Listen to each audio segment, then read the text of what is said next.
pagi, selamat bertemu lagi dengan pelajaran matematika. Kali ini kita akan membahas matematika peminatan kelas 12 untuk topik limit fungsi trigonometri bagian yang pertama.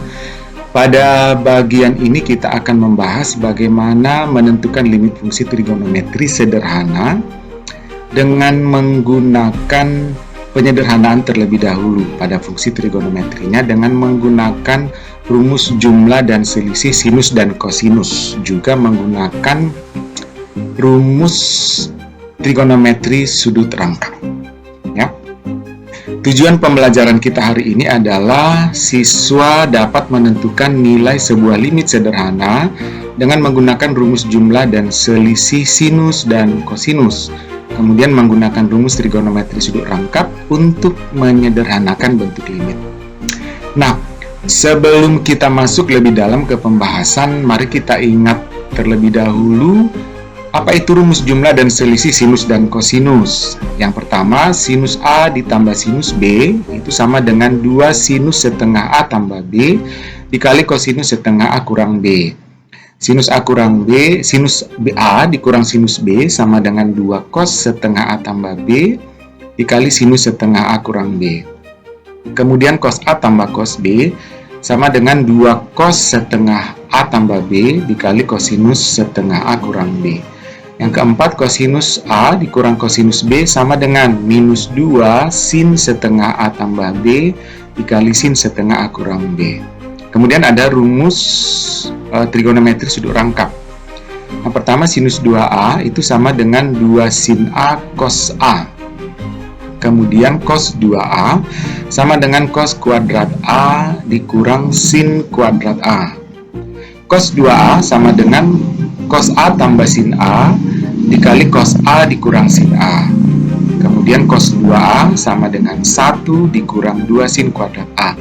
Kemudian cos 2A sama dengan 2 cos kuadrat A dikurang 1. Nah, nanti inilah rumus-rumus yang akan kita gunakan untuk menyederhanakan bentuk limit agar kita dapat menentukan nilai limit fungsi trigonometrinya.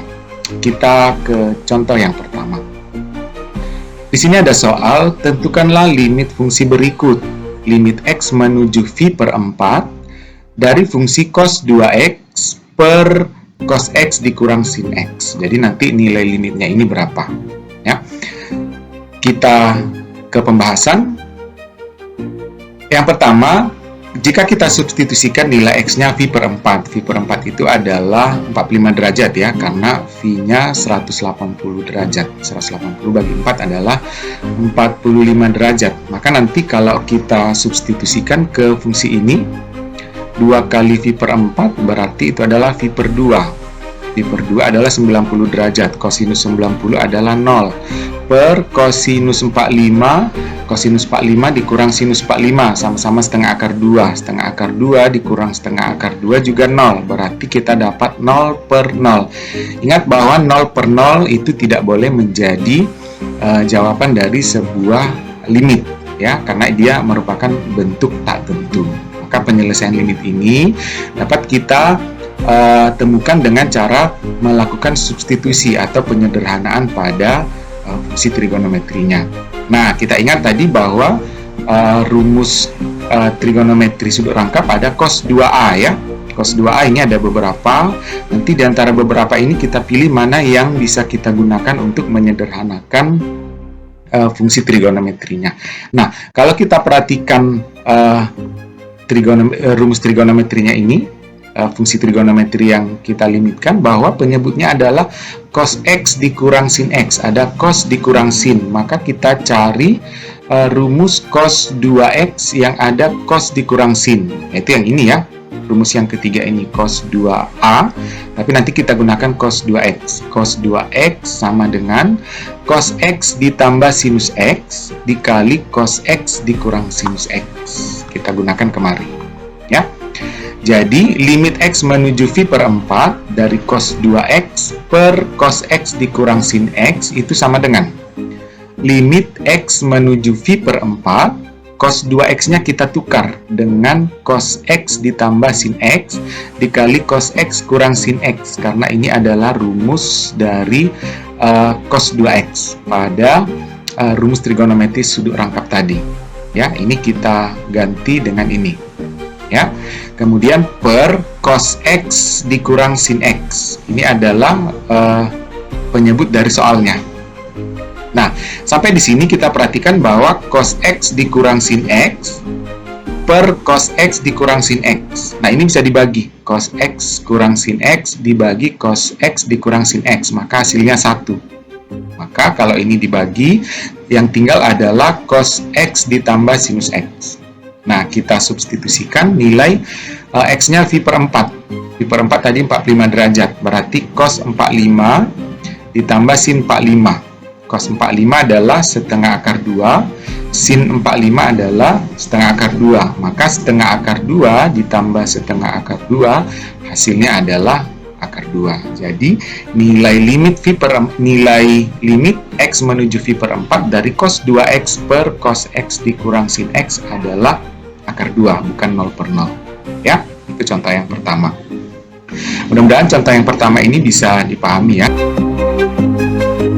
Baik, kita lanjut untuk soal yang kedua ya. Di sini ada soalnya, berapakah nilai limit X menuju 0 dari cos 4X dikurang 1 per 1 kurang cos 2X. Langkah pertama, kita coba substitusikan X-nya sama dengan 0. Jadi kalau kita masukkan nilai X-nya 0, maka ini cos 4 kali 0. 4 kali 0 adalah 0. Cosinus 0 adalah 1 kurang 1. Itu 0 per 2 kali 0 adalah 0. Cosinus 2 kali 0. Cosinus 0 adalah 1. 1 kurang 1 juga 0. Berarti ini 0 per 0. Maka kita perlu menyederhanakan fungsinya terlebih dahulu. Nah, nanti akan kita gunakan fungsi atau rumus cos 2X yang ada di sini. Cos 2A. Ya. Nah, kita ke pembahasan. Ingat, identitas trigonometri sin kuadrat A ditambah cos kuadrat A itu sama dengan 1. Jadi sin kuadrat tambah cos kuadrat dengan sudut yang sama, itu nilainya 1, dan cos 2A tadi adalah cos kuadrat A dikurang sin kuadrat A. Ya. Nah, soal ini kita coba selesaikan dengan limit X menuju 0, cosinus 4X saya ubah menjadi cos 2 kali 2X, karena kita punya rumus cos 2 kali sebuah sudut. Ya, jadi 4X saya ganti menjadi 2 kali 2X. Maka cos 2 kali 2X dikurang 1 per 1 kurang cos 2X. Nah, cos 2 kali 2X ini gunakan rumus identitas ini. Ya, kita ganti. Maka menjadi cos 2X-nya berubah menjadi cos kuadrat sudutnya 2X dikurang sin kuadrat 2X dikurang 1 per 1 kurang cos 2X. Nah, sin kuadrat X kita tukar menjadi 1 dikurang cos 2X. Dari mana datangnya? Dari sini. Ya. Sin kuadrat itu sama dengan 1 dikurang, cosnya pindah kemari. Maka menjadi 1 kurang cos kuadrat. Maka ini menjadi limit X menuju 0, cos kuadrat 2X dikurang sin kuadrat itu menjadi 1 dikurang cos kuadrat 2X dikurang 1 per 1 kurang cos 2X. Ya. Kemudian kurungnya kita buka, maka tanda minusnya kita kali ke dalam. Ini menjadi minus 1, ini menjadi tambah cos kuadrat 2X. Yang ini tetap cos kuadrat 2X dikurang 1 di sini tetap per 1 kurang cos 2X. Nah, sampai di sini perhatikan bahwa ini ada kurang 1, ini ada kurang 1. Ya, maka menjadi kurang 2. Ini cos kuadrat ditambah dengan sudut yang sama, maka menjadi 2 cos kuadrat sudutnya 2X dikurang 2 per 1 kurang cos 2X. Karena ini sama-sama 2, 2-nya boleh kita keluarkan. 2-nya kita keluarkan, maka tinggal cos kuadrat 2X dikurang 1 per 1 dikurang cos 2X. Jangan lupa limitnya. Ya.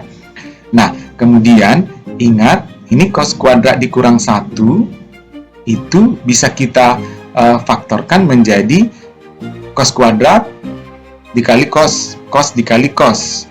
kurang itu negatif dikali positif. 1 itu 1 dikali 1. Maka ini difaktorkan menjadi cos 2x dikurang 1 dikali cos 2x ditambah 1. Duanya tetap. Per, ya, ini minusnya kita keluarkan. Minusnya kita keluarkan, maka menjadi cos 2x dikurang 1. Ya.